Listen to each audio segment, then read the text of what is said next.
good evening, good afternoon, wherever you are in the world, and welcome to podcast episode number 6. As me, the Godfather, Philip Brady, and the Queen, Ellie Hoybier, talk about all things Tottenham and a couple of discussion points we have tonight. Firstly, Philip, how are you? And looking forward to this podcast. Yeah, indeed. Yeah, a few interesting subjects, all right. And still kind of raw coming off the back of yesterday's episode at Anfield, but we'll get over it. We will. And Ellie, always ever present on these podcasts. Are you looking forward to some of the discussions we have? Levy, Enoch, VAR, the Don. Yeah, We've got a few to pick yeah. through. Looking forward to getting some the meaty questions given to us as well by yourself, Dermot. I'm sure you've got some packed in, and yeah, I'm feeling a bit sore. It'll take me at least a year to get over that one. Anyway, firstly, I'm going to wish everyone a happy Bank Holiday Monday, wherever you are. It's May Day, so if you are having a bank holiday, happy one. And also for people in the UK, happy Coronation Bank Holiday weekend. Your jammy gets. You get an extra bank holiday weekend where we don't. London. So yeah, I don't think the Celtic fans would agree with that, so no. No, I don't think the Celtic fans would, and I'm with them on that. But I'm just saying, you got down below a jammy gets getting an extra bank holiday. But anyway, no, it's the chant they were chanting at the Rangers match yesterday. I don't know if you heard it. I did. Yeah, I couldn't repeat it. Something to do with beep beep beep beep beep beep beep. Lots of beeps. Yeah, lots of beeps. Yeah. Anyway, let's crack on with it, shall we? Right. Let's crack on, right? The first, right, this news broke actually a few days ago. And because of the Liverpool match and because of all the other bits of coming out, we're only getting around to talking about it now. So, Philip, Paratici's ban's been partially lifted by FIFA. Now, he has resigned as director of football. Now, my understanding, before I let you in, Philip, is that if he was to come back to Spurs, Paratici assisted before FIFA by a team of lawyers made up Paolo Lombardi. These lawyers were therefore able to continue working in world football, about with the reduced duties compared to those carried out to date, in compliance with the limits imposed by the sanction imposed by the FIGC. The ruling means Paratici will not be able to return to the sort of role he had either at Juventus or Tottenham, although the latter have already moved on anyway and have begun identifying potential replacement for their director of football. Well, we know Mon's coming in to take his role anyway. So what does this mean for Paratici and his future endeavours somewhere else? Well, it means absolutely nothing for his futures at Tottenham because he doesn't have one. And he made himself very clearly. He obviously didn't expect this appeal to be overturned because why did he? He wouldn't have resigned as quickly as he did, or maybe he was forced to resign. I don't know. But no, Scott Munn's coming in on the 1st of July, I think, to more or less take his, well, not directly take his place, but obviously assume some of the duties.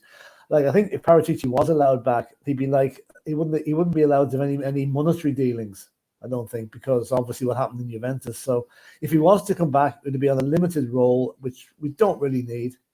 I mean, we don't really need him back at all. And if any other club is willing to take him on, good luck to him. But I think he might have a problem getting another job, given what happened to him at Juventus, you know. And Ellie, look, we all love Paratici. Well, I do for the job he's done. I think he was far better than Hitchen. Hitchen is just anybody be better. Mr. Blobby would be better than Steve Hitchen. But do you think he leaves Tottenham in a better place, Ellie, than he found it? And also, where do you think he might end up next? I do agree that he left us in a better place than he found us. In terms of the players, he brought in and the ones that he shipped out, he done a very good job. He could have done a little bit more with the defence, I thought, but sometimes things don't happen because we don't see everything that goes on behind the scenes and all the transfer dealings. I heard Hitchens say it's not easy to get them over the line. It's very difficult, but you know, if you really want a player, you just go and put the money down and go for it. Right. So what was the other part of the question? Sorry. Where do you think he might end up next? Oh, that's a good question, Dermot. In Tesco's, doing some shopping. Pizza restaurant. No, to be serious, I think he'll get a job in Italy. I think somebody will put their money down and pay for his services, be it, limited, because he can still bring a lot of experience and he's still got all his contacts. Just when it comes to the money part, I think he'll have to pass it on to somebody else to finalise a deal. So he'll probably be doing all the scouting, and he's very good because he's got a really good handbook of all the players and all their agents. So it's a very useful man to have about in your club. Now, Philip, also Juventus have been handing back their 15-point deduction, so that's now been handed back to them, which moves them back up to third in Serie A. Does it mean all what we went through, Paratici, Juventus, the bans, everything, does it feel that it was a waste of time? And that Italian football is just as corrupt as it's always been, or as it has been. Yeah, I mean, Italian football is it's like a subdivision of it's like a sub branch of the mafia. To be honest with you, now again, I could get in trouble for saying that, but there's a lot of corruption from top to bottom in Italy at all levels of authority. So the football is no different. And I mean, I'm sure AC Milan, Inter Milan, and Roma are absolutely gutted that Juventus have been handed back the 15 points because it's thrown their European qualifications into all sorts of issues, So no, I mean it was something much to do about nothing in the end of it, really, And I think they were posturing to give the actual sentence in the first place, knowing full well it'd be kicked out on appeal. They just seemed to be doing something, but knowing full well it will never be sticking. And Paratici will be the beneficiary of that. He'll probably get a job with another Italian club, as Ellie said, but no English club will touch him, that's for sure. But just on the side there, you heard you mention Steve Hitchen there. Paper talk today is that Mauricio Pochettino wants to bring Steve Hitchen with him to Chelsea if he goes to Chelsea. Please. Which is interesting. Please go there, Steve. Go there. We agent Poch and agent Steve Hitchen. Double act like 007 and 006. I feel sorry for Poch if he takes on that Chelsea job. I really hope he doesn't take it for his own sake, because he might as well go and work for Billy Smart Circus as work for that mob. Yeah. Look, just on the last thing on this Paratici thing before we move on to our next subject, which is Philip's favourite subject, VAR. I mean, he loves this subject so much. He goes to sleep at night with a VAR vase next to him. He kisses VAR when he goes to sleep. So the last thing he does at night. So, as we all know, he is a VAR, the biggest supporter out there. But let's end on the Paratici thing with a question to the pair of you. Ellie, I'll start with you first. Look, Paratici brought in great players. As you said, he loaned out, but he did a lot of loan to buys. Do you think that is the way forward now in football, or do you think that was just Paratici's way of working? Yeah, because when you think about it, all the players that we've put out on loan really didn't have a lot of game time. So they were very raw and very, they didn't have a leg to stand on when it came to playing for Spurs. That's one thing's for sure. So for him to get them all out on loan, and with some of them have got a loan to buy, I think that was fantastic business because we've got them off our books. The other clubs are paying most of their wages. So we've saved a lot of money in that towards our transfer kitties as well. So you've got to look at it. The bigger picture is that he's done more to go out than the players that he's brought in, because we didn't address some of the issues like defensively.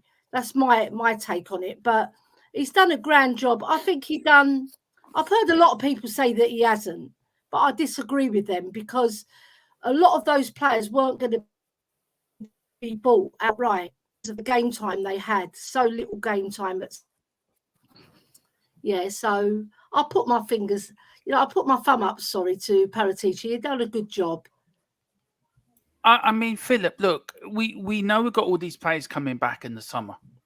Are you hopeful that some of them will become permanent deals? A bit like Don Bellier and Harry Winks at Sampdoria, respectively. We do have the likes of Spence, Joe Rodon, players like that coming back in the summer. Where do you think Paratici failed as the director of football at Tottenham? And if he has failed, Where did he fail? Well, he failed. Now, we don't know how much the ultimate blame, where the ultimate blame lies. I'm sure Paratici identified certain centre halves or centre backs or whatever you want to call them for the club to buy, and for one reason or another, we weren't able to push the deal over the line. Now, whether that was because non-meeting of the asking price, the player's agent may be instructing the player not to go to Tottenham. You don't know what the reasons are. There's a number of reasons. But one thing that worries me about all these buy-to-lets that he's let out there. Okay, there's talk today that Spurs are actively seeking to cancel Ndombele's contract. They're not going to wait for Napoli to buy him. They're just going to cut him loose, which is a good thing, right? But look at the players we've sent out on loan. Joe Rodon can't get a kick. Jed Spence was nowhere to be seen at the weekend. Sergio Reguilon can't get a game for Atletico Madrid. They're sending him straight back. Giovanni Lo Celso seems to be the one that might be attracting a bit of interest from over beyond. Harry Winks will probably stay at Sampdoria, which is fair enough. But we're going to have 5 or 6 players coming back, including Troy Parrott and Dean Scarlett, who have got very little game time. So we've literally sent out, most of the players we've sent out on loan have been bench warmers for their new club. And that's no addition to them coming back to us. So I think we have to get ruthless here. We either have to cancel their contracts and let them loose, or sell them on for a hell of a loss. And the likes of the Chelsea, we're going to take a hit there. So from that point of view, it might have looked a good idea at the time, but you're depending on the team that players go to actually playing them, and that has not happened in a lot of cases. Look, for me, I think he's done a good job. I think he's made some mistakes. I think the loan to buy is a mistake. I don't think it's a right way to do things. I think you want to get rid of them now, but I suppose it's the way of football. And look, I thank him for his service. I thank him for everything he's done for Tottenham. Okay, he's been caught doing something he shouldn't have done. He's now been found guilty. He's now fighting that process to clear his name. So I called him a Don. I stand by calling him a Don. I think he's Don Paratici. He always will be Don Paratici. We thank you for your service, and we see what this Scott Munn can do now. And we'll get on to that as well, probably in the One further thing, just on that before you finish it. I think a loan to buy situation, like say we benefited on a loan by bringing in Bentancur and Kulusevski, because we actually benefited there because we actually saw that they were good players and we bought them. Kulusevski, I'm not quite sure what the story in his loan. I think do we still have the option to buy him at the end of the season? I think that's the way he's set up. Yeah, whereas the likes of Rodon and Reguilon, there's not a hope of those deals going through. So you win some, you lose some in that situation. yeah. But I'll back up Dermot. Paratici did a reasonably good job with the cards that he was dealt. With a more forthcoming chairman and board, he might have done a lot better. Right. So there you go. So out of 10, Ellie, what would you give Paratici out of 10? I'll give him a 6. Yeah. I'd go maybe 7. I do apologise. The washing machine in the background's about to do its river dance, so I'm expecting it to dance out in the middle of the kitchen. So I do apologise. Philip, we're going on to your favourite subject. 7. Oh, yeah. Mm-hmm. Your favourite subject in the whole, and Mrs. Brady could probably vouch for this. You talk about it over that. You probably have your dinner, Philip, right? And you've got your peas and you've got your salt and pepper out. Now, was he offside? Was he on? Trying to explain to Mrs. Brady the offside rule and everything. So, as all men coming in one ear and coming out the other. She doesn't listen. She hasn't done for years. No. It's all right. Like most men with their women. Yeah, I know. We talked about this earlier in our Newsbeat show, and please everyone get over and have another look at that. It's a great show. Right, we all agreed this is sending off, but this is the review. Right, now this is the VAR review, and I want to get your comments on this, Philip, first, and then you, Ellie. VAR review was Jota is fortunate that he should probably have been red carded, but that doesn't necessarily mean it's an incorrect decision for VAR. David Coote not to intervene, such is the nature of VAR. While there is a strong case that Jota's endangerment, the safety of an opponent. At the same time, it could have been argued that Jota was only reckless, which is a yellow card offence. That doesn't make sense. No, rubbish. Does Skip put his head into the area where Jota is playing the ball rather than Liverpool player directly kicking his opponent? Did Jota try and play the ball and not expect Skip to attempt a header? They're all questions VAR should have checked. Philip, we'll go back to it again. That's a sending off all day long, isn't it? Really? I mean, different if Oliver Skip had gone down to waist level to head the ball, gone down real low, and your man caught it with his boot. You'd say fair enough. But if you look at Jota's toe, now Jota, I think, is about 5'11" or 6 foot, right? If you look at the level where his toe, it's almost level with his own head, top of his head. So that boot is 5.5, 5.75 feet into the air. Oliver Skip has only gone marginally down to head the ball. He was trying to head the ball. Jota should have had the ball, but Jota chickened out and put up the boot. That is a red card all day long, no arguments, and the referee that didn't give a red card for that is incompetent. And so is the VAR official. Yeah. Ellie, we've gone back through the years, like back to Gazza's tackles in the 91 Cup final when he should have been sent off really after the first one, to be fair. We can all agree on that. Yeah. Now, we all went through, we all agreed sending off. How could VAR get it so wrong? Do you know what? I don't know, Dermot, because look, you can see that's clear studs to the head. If he'd gone with his tippy toe, right, and tried to clear the ball and he's caught his head, fair enough, but it's still a high foot. It's still a high leg, sorry. And you can't not say that is endangering the players. So his head open and blood is dripping down from Skippy's head. So we've lost a player as well. It's not just that he wasn't sent off. We've lost a player in our midfield who was playing quite well up to that stage. He was getting into it from a very slow first half. But I just feel VAR trying to pass the buck to the referee and not taking responsibility in those words that they put out. Yeah, it's disgraceful. Do you know what, Philip? Can I just say something here very quickly? Sorry, I didn't mean to interrupt you, Philip, or cut over you, Ellie. You very nearly took your man's eye out. Yeah. If you look at that, these are new studs, so the new studs are slightly safer than what the old studs used to be. Yeah. If that was the old type studs, he would have taken his eye out. Yeah. Yeah. So surely to God, the referee who is standing there, by the way, looking straight at it, he's nowhere near the ball. He thinks the ball is his head. I mean, why didn't the referee not just instant red card? The question I got for you, Philip, is VAR running the games rather than the referees? Well, first of all, can I say, of all the clubs in probably European football that have benefited the most from VAR decisions, I mean, Liverpool aren't known as Liverpool for nothing, right? Now, first of all, I must say, Diego Jota has got a good career ahead of him as a ballet dancer. So that the kick he's made, that a ballet dancer will be proud of getting your leg up that high, really. So when he finishes with ball, he's going to work for Riverdance or whatever he wants to do. But I'll tell you, it seems to me, and this may sound like a conspiracy theory, it's not. It seems to me the referees are intimidated by Jurgen Klopp, the Anfield atmosphere, or whatever. Because the amount of time since VAR came in that Liverpool have got away with it is incredible. And yesterday was just another example. And not just that incident there. There was a penalty incident against Richarlison. There was a couple of other doubtful decisions. So Philip, we've got them all coming up. We've got them in the line as well. I think psychologically, referees are under terrible pressure going to Anfield. The VAR official right now, VAR, is a brilliant system. It's absolutely foolproof, or would be if they didn't have trained monkeys running it.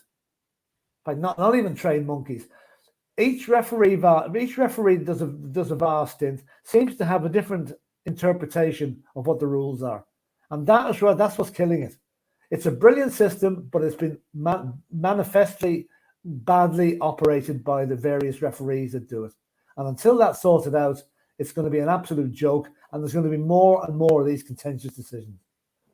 Right, Ellie?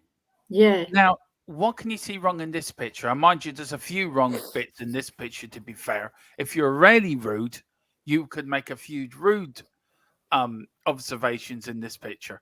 But now, this is Skippy's tackle on, I forget his name, the name sort of... Louis something or other. Yeah. Now, we can see that tackle there. VAR, what happened was the challenge by Luis Diaz on the edge of the area while the Spurs player got a toe to the ball first. He's followed through, then caught the Liverpool forward above the ankle. Referee Tierney gave no decision and play continued. VAR decision, no red card. Now, the VAR review tamely obviously saw that Skip won the ball, but completely missed the follow-through contact. Should have awarded the free kick to Liverpool and shown the yellow card. On a weekly basis, we see similar tackles where players are stepping into a challenge, gets the timing slightly wrong, and catches the opponent above the boot. It has been consistent throughout the season that these haven't been VAR red cards. To cross the threshold for an invitation, the VAR is looking for a player coming in with force, leaving the ground or making contact from behind high above the boot. Take Van Dijk's challenge on Amado in September when the Liverpool defender caught on a higher on the shin after stepping into a challenge. Referee Anthony Taylor issued a yellow card, which wasn't upgraded after a VAR check. Now, we're complaining about the Liverpool tackle on Skippy. But should have Skippy been sent off for that challenge, Ellie? No, because he actually got the ball and his momentum takes him forward. Yeah. So he's not intentionally going to harm the player. And he's got his foot to the ball. If he hadn't got his foot to the ball and it was a late tackle, then I just think it's a yellow card, not a red, because it's not intentionally trying to injure the player. You know, bad timing of tackles happens all the time, doesn't it? So, no, I think they got that one right. Philip? Yeah. I mean, as Eddie said, he played the ball, and you can't stop your leg dead because you see another player's leg coming at you. The momentum carried through. And, that was a good decision by the referee, I have to say. Like, I wouldn't have been a bit surprised if he had sent Skip off for that, given his other decisions during the match. But he saw sense on that particular one. But to compare that, you can't compare it with the Jota one because Jota's leg is out of control and the ball's nowhere near it. So that's why they made the mistake on that. But I don't know if any of you ever watch rugby matches, right? The rules in rugby are so you can't go off your feet. You can't put weight on a player at a certain level. Rugby referees have a much harder job to do than soccer referees. But because their VAR system is open to everybody can hear what it's said, it's completely transparent. So I think what should happen in VAR situation in soccer, the VAR officials' comment with the ref should be transmitted so you can hear what's going on. Then there'll be no room for error. And but I can't see them ever doing that. But it would be great to hear what's going on. Would you think it's a red card or not? No. Let them hear what they're saying, but like rugby does. But in that incident there, he got the decision right. Skippy should not have been sent off. Andy? Yeah, I just don't think it wasn't intentional. He's just a follow through and he's won the ball. So you can't send him off. The worst he could have got is a yellow card for being a little bit, reckless in the follow through. Yeah. Absolutely. Carry on for a minute, Philip, please. Okay. Well, then the thing about the VAR decisions, I mean, you've got the crazy situation of after the game, Jurgen Klopp, who abused the fourth official on the winning goal and pulled his hamstring in doing it, which is poetic justice if ever there was one. But he comes out and says Paul Tierney has an agenda against Liverpool. How can you come out with crap like that after the referee has basically handed you the game on a plate and say that he's got an agenda against you? Jurgen Klopp should wash his mouth out, and keep quiet. He's been. The FA will punish him for the outburst yesterday, but what Jurgen Klopp needs is a touchline ban for the rest of the season. because he abuses the rules of the technical area. He abuses the fourth official from the first minute to the final whistle in every game. And he gets away with it because why? Because he's Liverpool. Right. Well, I'm going to disagree with a pair of you on this. Right. I don't agree with you at all, Filipinelli. I think it should have been a sending off. I can understand a follow through and he's clipped him on the ankle. That's fine. But he's followed through. He could have broke your man's leg. Yeah, but he didn't. But he can't know where the man's leg is. He hit the ball first. It's a natural movement. It's a natural movement. He's not aiming at his leg. His leg just happened to be there. Yeah, but you see Van Dijk earlier this season. He done exactly the same tackle. Yeah. And he wasn't sent off either. No, he should have been. And that's the point. But he wasn't. And the reason being was the same thinking was applied to Van Dijk's tackle as that one yesterday, which was correct. Yeah, but I don't think it was. But look, that's just my opinion. Yeah. Football. Everybody's got their own opinions. I think if you see there, Dermot, he's leaning back. He's not going forward to harm the guy. It says here, he got a toe to the ball. He didn't get a foot to the ball. He got a toe to the ball. Yeah. But that means he still touched it. It doesn't matter if foot or toe, he touched it. And for whatever reason, what Mora's doing there, what exit? I mean, it looks like a chicken trying to lay an egg. He's stretching. Yeah. And there's Richarlison looking a bit. Get in Richarlison's thinking, "Oh, Eric they have nothing to do with it. They have nothing to do with it. They just happen to be in the photograph. I'm just making a joke of it, Philip. Yeah, oh no, it's the two boys in the photograph of the. Yeah. Who's to say? How they say the reason Richarlison wasn't given the penalty was because he kind of leaned back into your man, make it as if he's been pulled back. These players are cute. They can see these tackles coming and manipulate it to their own advantage. Who's to say the Liverpool guy hasn't put his leg in the way there? I'm sorry. I'm sorry. I don't agree. I think it should. I think if the first one wasn't sending off, so with this, that's my opinion. And I'm sorry I disagree with you two, but that's my opinion. No problem. But if Virgil van Dijk got away with it, you're sort of saying Oliver Skip shouldn't have. Yeah. Which doesn't make sense because they're both similar tackles. Yeah. Now I don't think it was a penalty. When I saw it the first time in the game yesterday. I didn't think it was a penalty. He didn't pull him. He didn't pull his shirt. I don't think it was a penalty. Pulling him back though. He's pressure on his shoulder there. Philip, he's not pulling him back. He's leaning back into him. If you watch that incident, Dermot, he doesn't just pull him once; he pulls him twice. Yeah, but he doesn't forgive the first one because he's putting his arm round to stop Richarlison getting to the ball. But the second one, he actually puts weight on and pulls him down. Yeah. So I just personally think it was a penalty. I think it was a penalty, and also if it was another end, it would have been a penalty.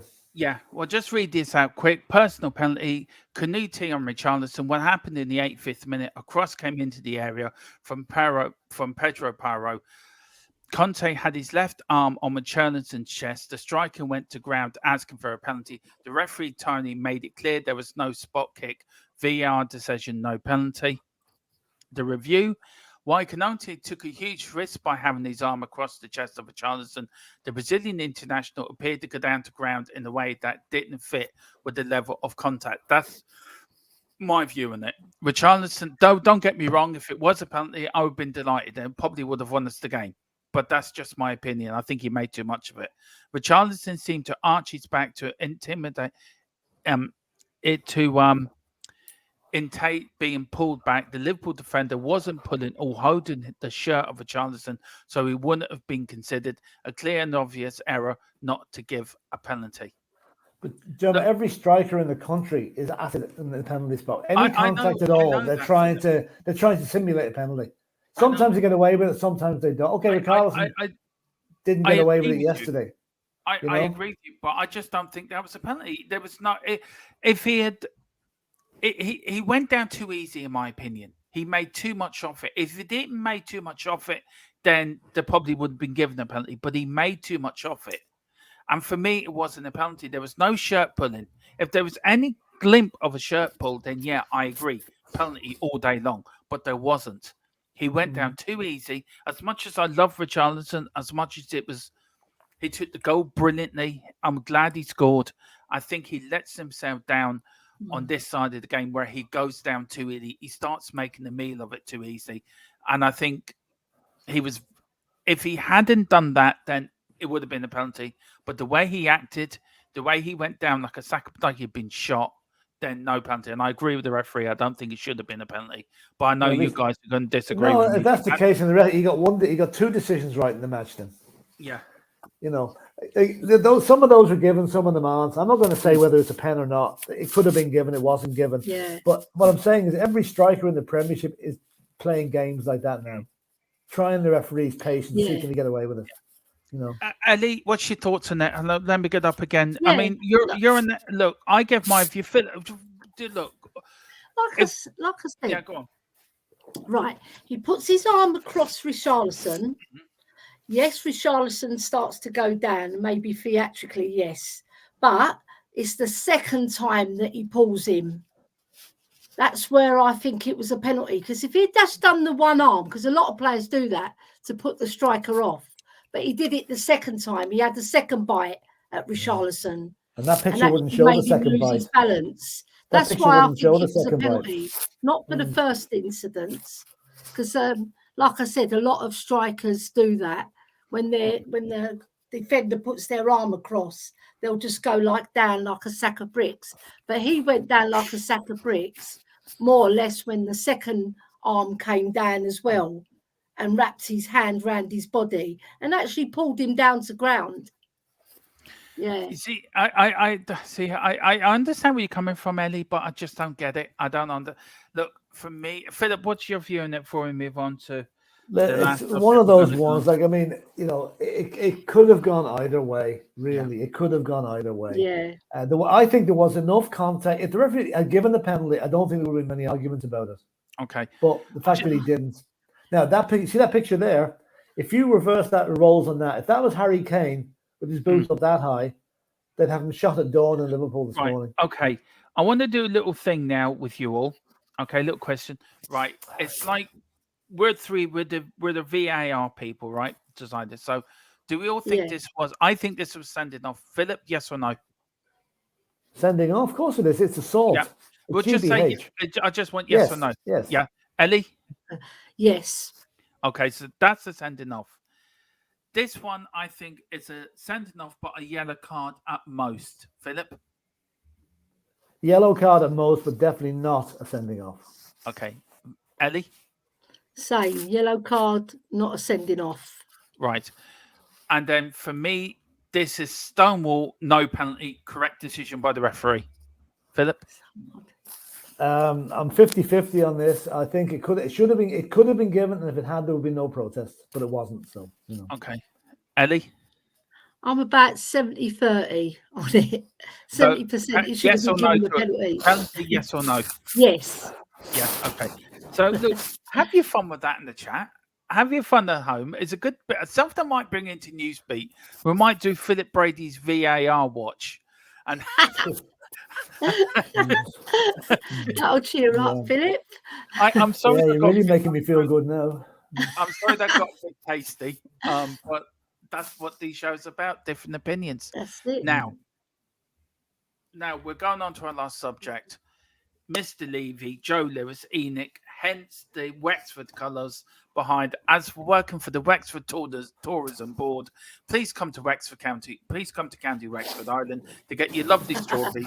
But while you're there, please go up to where you from, Leitrim. Please drop up to Leitrim as well. See the Godfather, the spiritual home of Mr. Philip Brady. Now, Mr. Brady. Now, we discussed this earlier, and we got a little bit heated.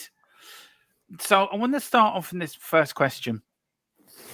Daniel Levy, does he get too much of the blame where it should have been directed at Joe Lewis? Well, as we discussed earlier, it appears that Harry Redknapp is of the opinion that Daniel Levy is not the main fault behind the situation at Tottenham. That is Joe Lewis. Joe Lewis is making the bullets, and Daniel either has to fire them or disagree with them. And it would appear that, things that Daniel Levy has asked Joe Lewis to do, Joe Lewis has refused. And I presume that means divvying up cash for players. So Daniel Levy, while he's not faultless by any means, he's at fault for sacking managers like they're two a penny. But he may not be the full reason why things haven't been going the way we would like them to go. And as such, Joe Lewis should take a percentage of the blame. But as Daniel Levy is the public face of Tottenham, he's the one that's at every game. He takes the brunt of the criticism. And you can't deny, you can't argue with the fans because they're going to take it out on the face of the club they see at the ground. Now, Joe Lewis, as we said earlier, we've probably been to more matches than Joe Lewis in the last few years between us. And he's sitting in the Bahamas dangling his feet in the water every day. He doesn't care. But it's only if his daughter now takes over, she may have a more open approach to things, which we hope. But obviously, the approach we would like to see is bye-bye Joe Lewis, bye-bye Daniel Levy, and let's have new owners in. Now, Ellie, I don't look. I'll take that off for a minute. That's something I want to get onto in a minute.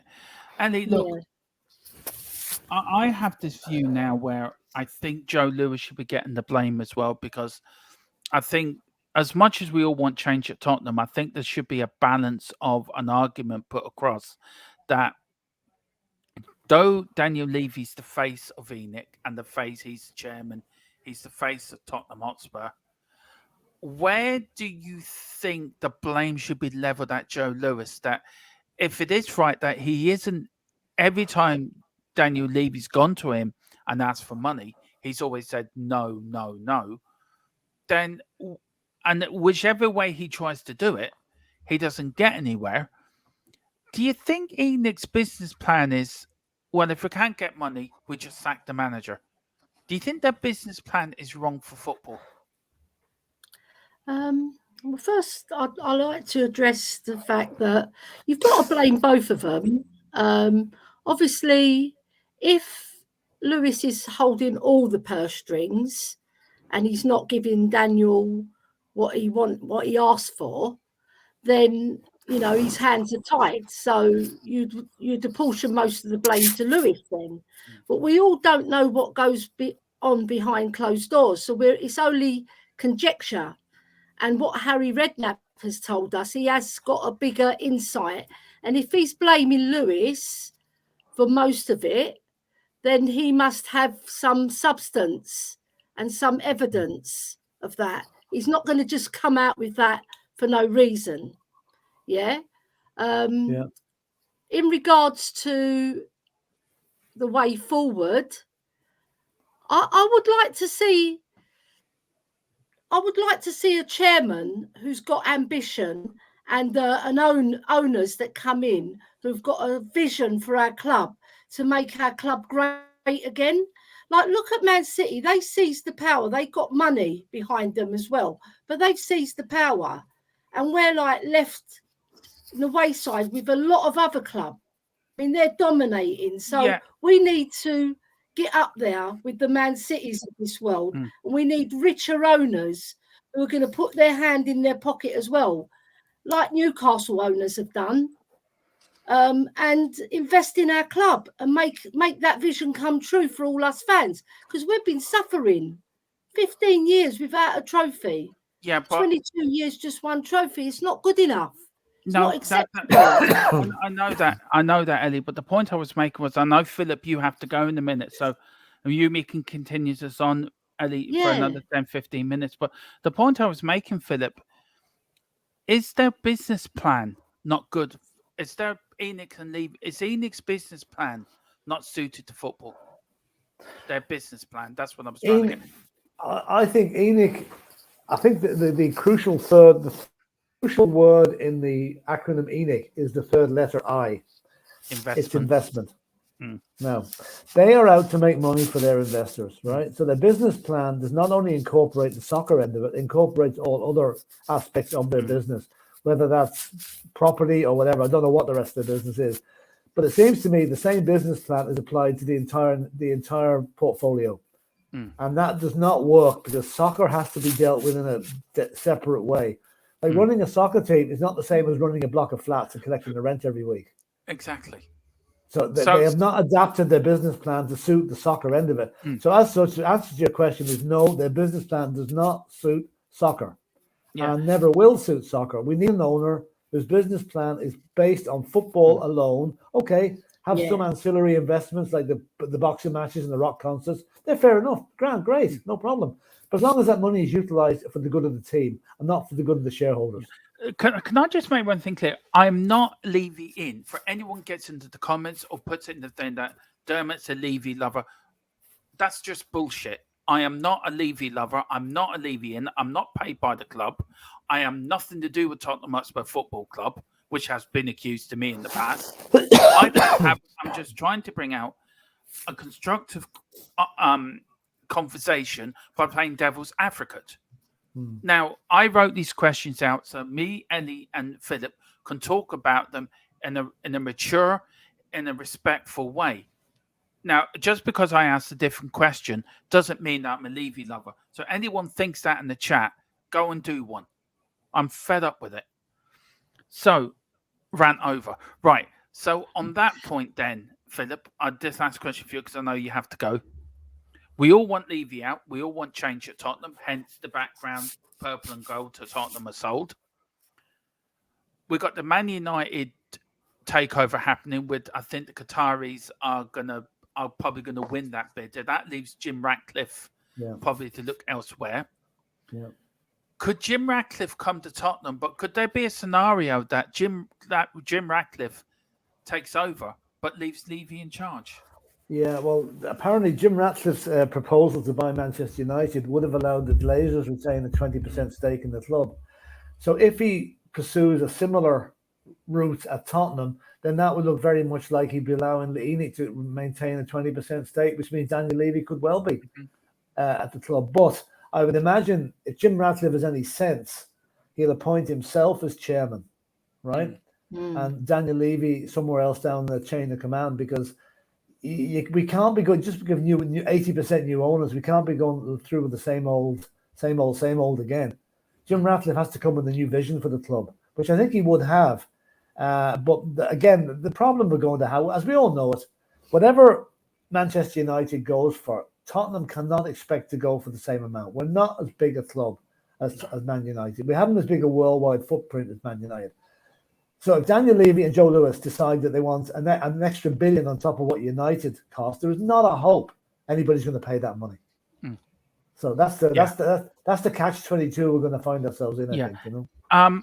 Ellie, look, we all know Levy and ENIC, what they've done for 22 years. We've got a fantastic stadium. We have a fantastic training ground. Yeah, stuff off the pitch. We're in a far better position than we were back in the late 80s, early 90s when we nearly went bust. So off the field, we're the best we've ever been.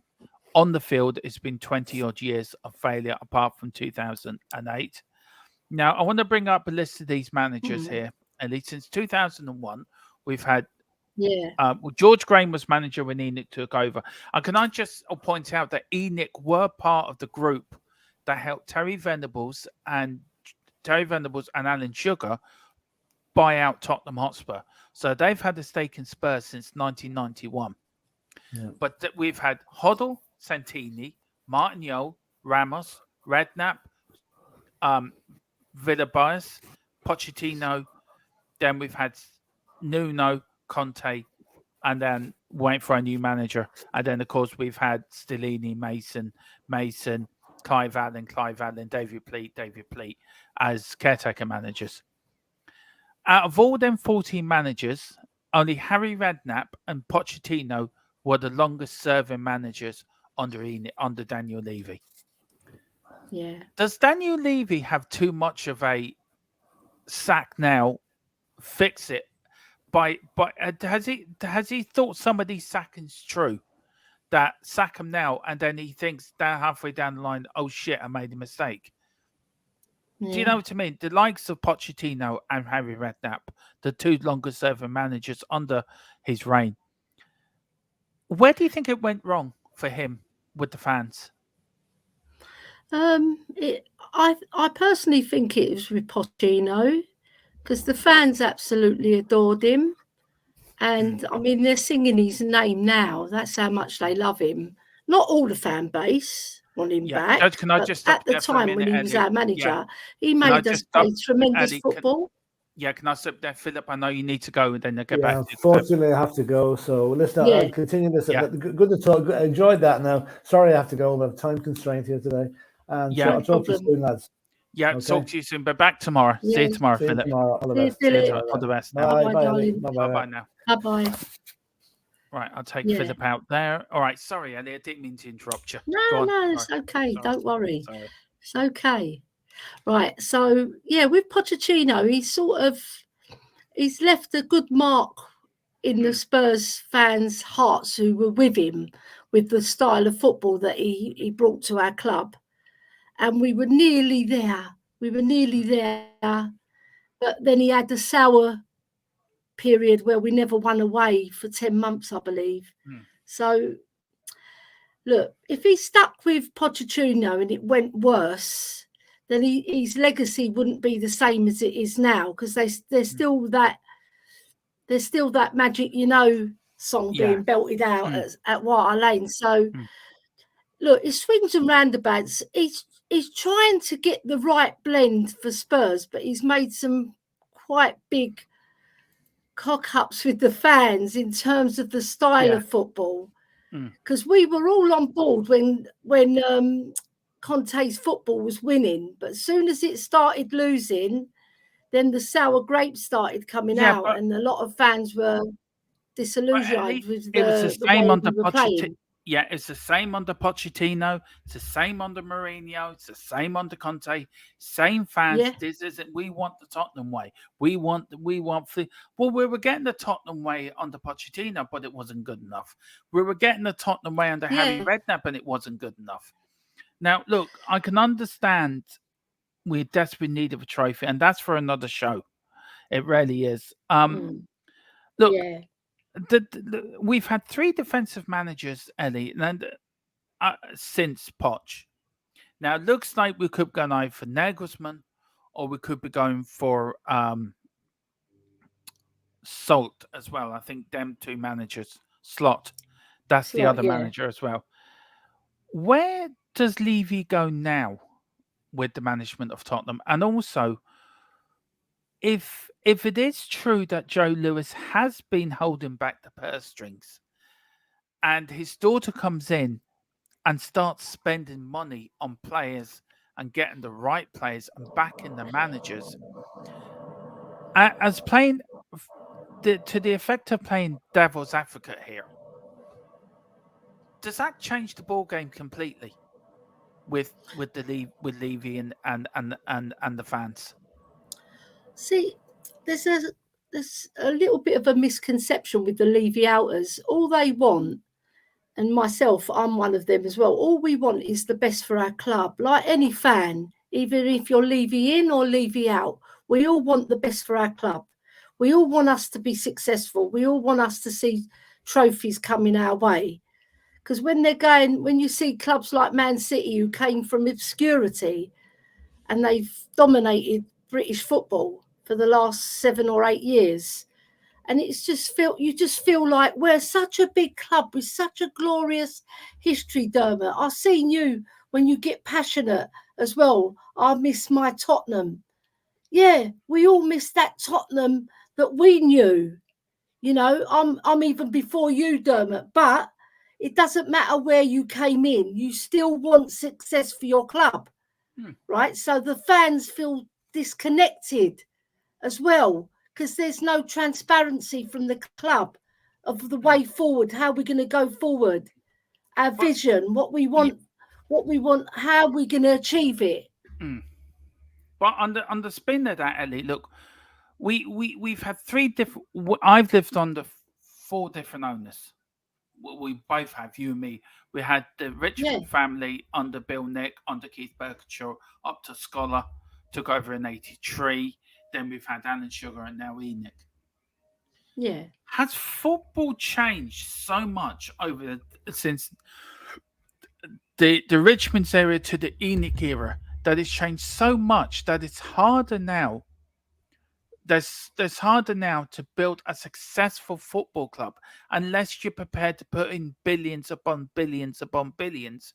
Where you look at the Liverpool side of the 70s and 80s, they replaced 2 players every season. They didn't have to spend big money, but they were winning the European Cup. Yeah. Nottingham Forest won the second division and first division championships, respectively. Went on to win 2 European Cups, as it was then. Aston Villa won the league, went on to win a European Cup. Tottenham, were the first club to win Cup Winners' Cup, then were the first team to win 2 different European trophies. Again, in '84, won the UEFA Cup. And you look at then at Man United under Ferguson. Again, the same model, replacing 1 or 2 players or 3 players a season. Has football turned that much that it's turned into you need to spend billions beyond billions, that it becomes very difficult for clubs like Tottenham to win a championship or win an FA Cup? Was winning the FA Cup is luck, but for winning a championship, you have to spend a specific amount of money. And I think that's where Levy and ENIC have failed. They haven't spent a specific amount of money backing their manager. If we had backed Poch after the Champions League final, I swear to God, Poch should still be in charge now. But we didn't. Now, look, my thought in this is we spent money on the stadium. Yeah, it's a fantastic stadium. Brings in extra revenue. Brilliant. But as long as that money goes to the footballing side, I have nothing against Daniel Levy. He's a human being at the end of the day. He's a human being with a family. And all these people that go around calling him parasite and names and being going near the knuckle or crossing the line with some of the comments they make about him, I don't agree with that. I want the best for my club, but I want to do it in a respectful, humanely way that like we can get behind this. We can get behind the purple and gold to Tottenham are sold. That's fine. But I won't go over that line where it starts getting verbal or it starts getting him being called names. I don't think that's right. So I think it has to be done in a respectful way. We all want the best for Tottenham. We all want Tottenham to succeed. We all want Tottenham to be a winning club. We all want to win trophies. Yeah, we all do. But it's got to be done right. Do you think it can be done right now, Ellie? Or do you think... And it doesn't matter if you're Levy in or Levy out or Levy in the middle. Shouldn't everyone's opinion be respected instead of being made to feel if you're not a Levy out, if you don't support Levy out, that you're part of the problem, that the fans are part of the problem? That's bloody wrong, isn't it? That the fans are part of the problem. It's not right. Look, we live in a free society. Everybody's got their own opinions about how they want the club to progress, you know, but to vilify one man for it and put him down, it's not right. It isn't right. But what I would say is that everybody in the protest side of things have acted, what I've seen, maybe not on Twitter or things, you know, on general YouTube channels, but what I've seen on the protests is so amicable, Dermot. They are true Spurs fans who love the club, and the Levy inners can be the same. We've got to just join one voice to make change at our club and have sustainable investment into the team.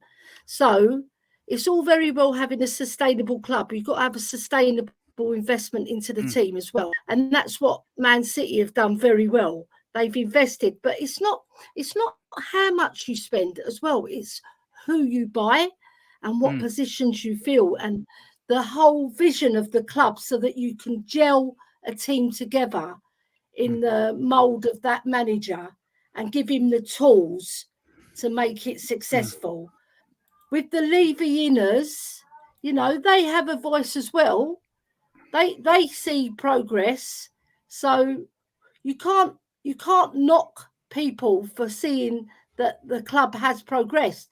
But I think we all want, like you said, Dermot, we all want to see a successful club winning trophies, being up there, because we deserve it, but we should make ourselves get ourselves in that position, ourselves successful again. Yeah. Well, look, we will be having this conversation again with you, me, and Philip again on another podcast. We really will, because it's worth having. But listen, Ellie, thank you so much for joining me on podcast number 6. I think this is. We're back tomorrow with Newsbeat at 1:00. This podcast will be going out tomorrow evening at 8:00. So please look out for that. Whatever you're doing, enjoy the rest of your bank holiday Monday. If we are having the bank holiday Monday. Respect each other, love your family, give your family an extra big hug, and also whatever you do, support the boys. Come on, you Spurs. Come on, you Spurs. In someone we trust. Yeah.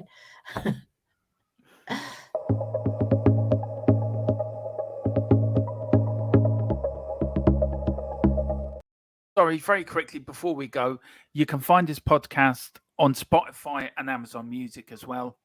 And we're back tomorrow at 1. Come on, you Spurs, in someone we trust.